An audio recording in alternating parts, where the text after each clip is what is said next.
For 16 years, we've been building a site that's been called innovative, insightful, and informative. Now there's a new name for it. We're now NBCNews.com.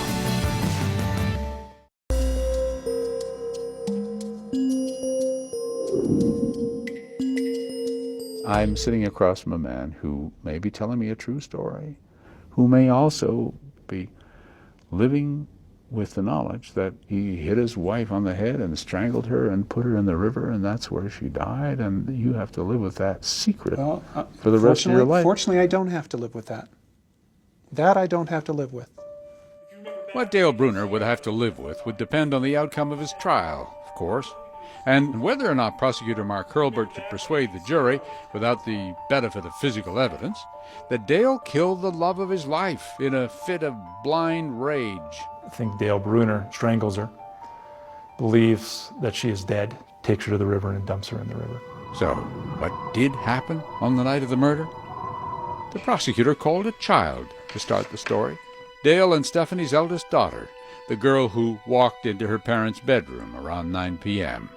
And at 10 years old, she could say what happened with specifics. Out of the view of the media, she told the court she heard her parents arguing, not cuddling, as Dale claimed. After which, remember, Dale claimed Stephanie went for a walk to clear her head. But at temperatures well below freezing? You gotta be kidding, said the prosecutor. His wife goes for a walk, and he wouldn't call anybody until 8 or 9 hours later, 10 hours later. That just doesn't make any sense. Which, by itself, didn't mean Dale was guilty. But this was where some of those secrets began to spill out. The terrifying secrets of a fatally troubled marriage. Like the one Stephanie told this friend after that spanking incident when she applied for a restraining order. Did she express fear to you at the time? Yes, she did. And she looked at me and she said, he just sees red. He gets so mad that he goes into a red zone, and he doesn't even know what he does. And so, said this friend, She was afraid to get a restraining order against Dale because he had already threatened to harm or kill her.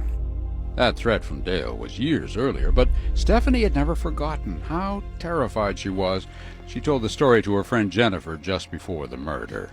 He strong-armed her into a corner, choking her, threatening to hit her. Yeah. He stopped short of hitting her, but he did. And there was another time he threw her on the bed and put his knee on her pregnant belly. How often would this happen? You know, there may be 3 of those incidents, 2 or 3, I don't know, of those incidents that she talked about. Then there was Leah Aiken, lifelong friend of Dale's, who told the court about Dale's reaction when Stephanie told him she was in love with another man. He just wanted her dead, you know? Maybe she would have a heart attack or get hit by a car. I kept telling him to stop talking like that. But did Dale really mean that? Could he be truly violent? Consider this woman, said the prosecutor, an ex-girlfriend from Dale's past, woman named Jody, who told the jury and us the strange tale of what happened one night when she lived with Dale 20 years ago.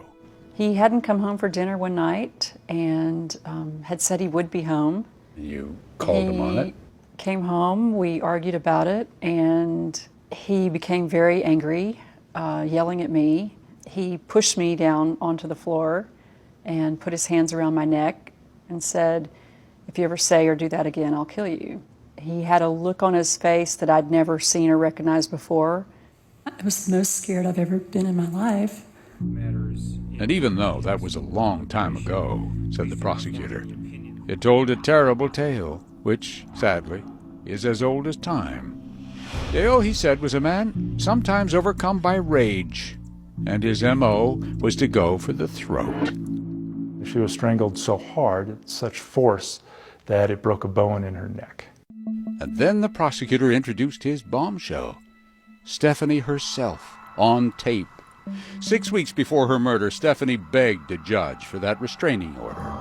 And now in court, her recorded plea was a voice from the grave. He has threatened my life years ago, but, you know, with a hand on my throat, didn't squeeze it, screaming in my face, "I will kill you if you leave." That I've never forgotten. Her sister was sitting in the courtroom, listening, and was overcome.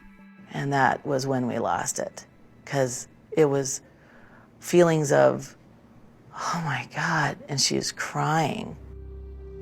It was as if Stephanie was testifying in her own murder trial. I would so love to talk to him about it and say, can you leave or can you get help? And I just think that would go really bad. So I'm here asking for help. And I'm going to end up getting a divorce because there's no way I can go back. Only she did. Finally, this domestic violence expert weighed in.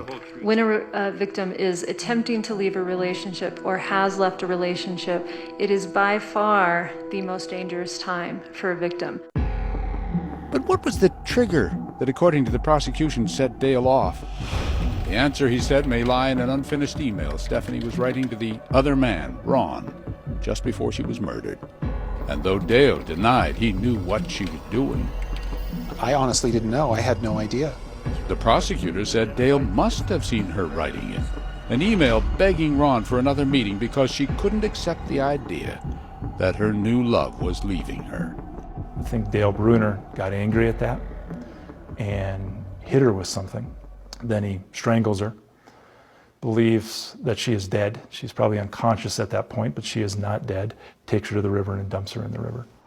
The jury stayed out 4 hours. The court has reviewed the verdicts. It was kind of early, which is always worrying. Dale Bruner stood, awaited his fate. You're just trying to maintain and not just melt on the, so you prepare yourself to just breathe.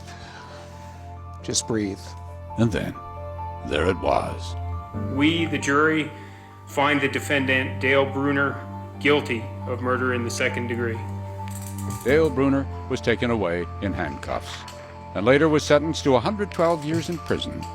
He's appealing. It is a perfect storm. I'm going down with the ship. Stephanie's friend Jennifer was driving when the verdict came in. I was in my car, parked on the side of the road, crying like a baby. And like others who knew Stephanie, she wishes now she'd taken her friend's secrets more seriously. I beat myself up over it every day about how I should have done this or should have done that. An almost good marriage with one deadly flaw. A lot of Stephanie's close friends and family didn't even know what was going on, and I knew of a couple of events over the years, and let's say it was only 2. Yeah. It only took 3 and she's dead. And so, say her friends, take some advice, heed the warning. Don't hide the secret. That's why I'm talking about it now. And hopefully just one woman would have the courage to stand up and say, I'm being abused, I'm living in fear, I'm living with secrets, and I need to stand up and be bold.